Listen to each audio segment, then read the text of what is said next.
And I can confirm before the South Africans today that the investigation which these members were involved with in Gauteng has unmasked the syndicate. And this syndicate involves, amongst others, politicians who are currently serving in Parliament. The law enforcement officers include the members of the South African Police Service, the Metro Police, and Correctional Services. South Africa has been shaken by one of the most shocking stories we've heard in years.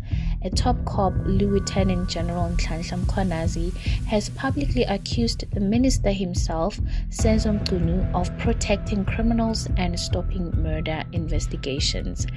Yes, you heard right. The very people meant to protect us might be working against us.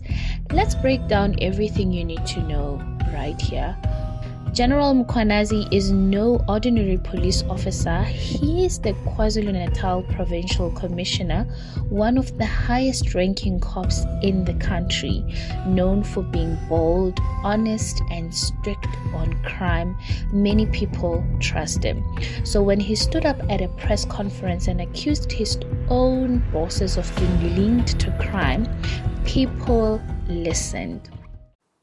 I'm a police officer who understood the task at hand. When I joined the service, it was my resolve to make sure that I deal with criminals head on.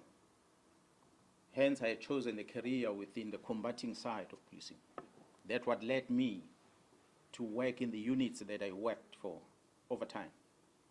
In a press briefing, Mkhwanazi said Police Minister Senzo Mchunu and other top police leaders stopped important investigations.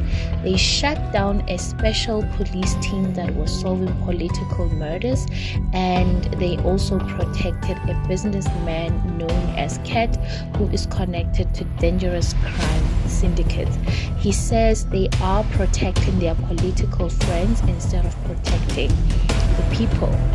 This man, the real name Vusi Musi Matlala, is known as Ket. Mkhwanazi says he's involved in organized crimes, but not just any crime, things like extortion, assassinations, and even bribing politicians. He's also said to have helped fund some of Minister Mchunu's political work. Mkhwanazi claimed he has WhatsApp messages and other proof of linking Cat to people in power. Hey gentlemen, send me a message. Mr. Brown sent me a WhatsApp message, and he said on the message, I can show you the message because I have it with me. It's a WhatsApp that came to me. I didn't ask for it. Maybe let me read it to you. Perhaps it might make life much easier for you. This is where actually things get scary. The Political Killings Tasks team was a group of skilled police officers, from detectives to the Hawks, who actually solved more than 100 murder cases in KwaZulu-Natal. These weren't just random killings. Many victims were actually politicians, councillors, activists. The team was catching big fish, but now it's been disbanded. And according to Mkhwanazi, it was intentionally shut down to protect people behind these killings. There's someone who influenced the minister to write a letter to the National Commissioner to disband a task team that is deployed in KZN. Someone, who the person is, I wouldn't know, but there is someone who felt that if this team is part of this investigation, they're most likely going to see the end of this investigation. The best is to disband this team. So when you disband this team, those investigations they're busy with are going to fall away. It's against that context that I was making a reference to. That there's someone somewhere who went and whispered to the minister. Because to me, it doesn't make sense that if you're going to be told disband this, and this which you are told to disband operates here, and the Constitution of the Republic, under Section 207 of the Constitution, the National Commission has mandated, in consultation with the executive in the province, to appoint a man or a woman to oversee and manage the policing in that particular province. So in this case, it is me. For now, until the National Commission decide otherwise, it is me.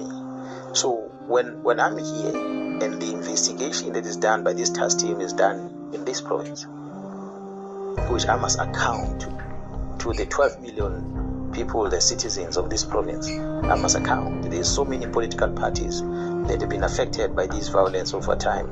I must explain to them about our interventions in trying to stabilize and get rid of these political killings in this province. We're the only province where such a team had to be formed, because we're the ones that have been killing a lot of politicians, unlike any other province. So that's why there was a focus on this, which was a directive from the president. So we're having this team working, and we've been briefing the previous ministers about it. And the previous ministers always been in the media about it. So to now hear, because the letter was not written to me, I saw it from the media, to hear that there is a letter which is written which says disband this thing. So the question I asked was, National Commissioner, are you aware of this? And the National Commissioner says, I'm on leave. I don't know anything about it. I said, but there's a letter in the public space. Maybe you need to find out from the minister whether it is, or from your office, whoever is acting, whether is there such a letter that came to your office.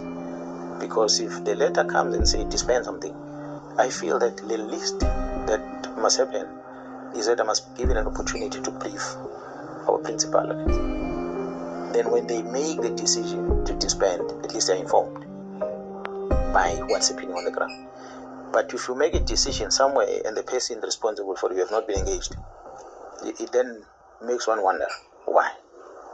That's why then I'm saying someone came and whispered to the minister to close this, because this is investigating cases that might link either his associates or her associates, or colleagues that he works with or she works with, or the high-profile people that the person might know outside the organization, or maybe a criminal syndicate out there that needs to be protected for whatever reason. So that's my conclusion. But the question is, who is the person that will have whispered to the minister and influenced the minister to sign a letter to disband the unit? And the timing of it, sign the letter now while the National Commission is on leave, so that it can be implemented. When the National Commission comes back from leave, this unit is disbanded. Those are the things that were question marks.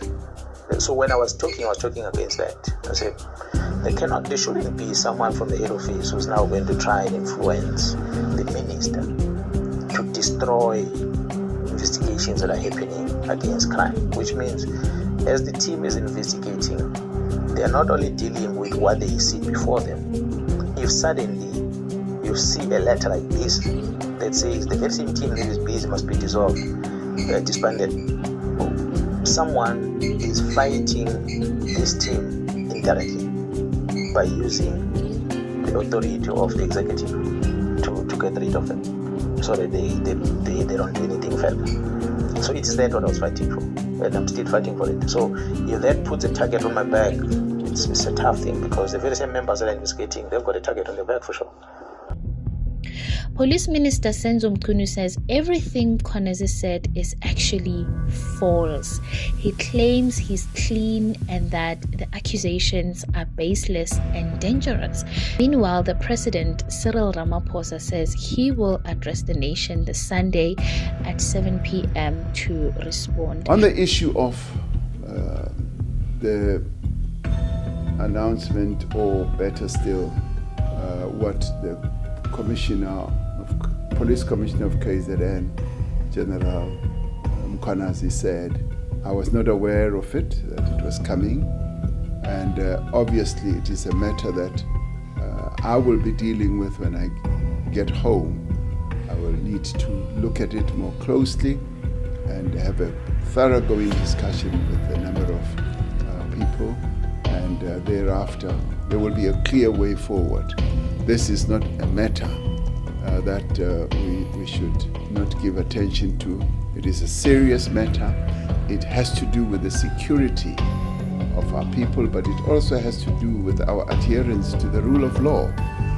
The police play a critical role in enhancing the rule of law, the safety of South Africans, and that those who have done wrong should be dealt with, and should be dealt with thoroughly in terms of our constitution and our laws. So this matter is going to be addressed. Many people support Mkhwanazi. On social media, people are saying he is the only honest cop we have left. Groups like Corruption Watch and other civil society organizations are asking for an urgent public investigation, whistleblower protection from Mkhwanazi, and obviously the return of the task team. Some are calling this the biggest test of justice in our democracy. Let me know what you think in the comment section.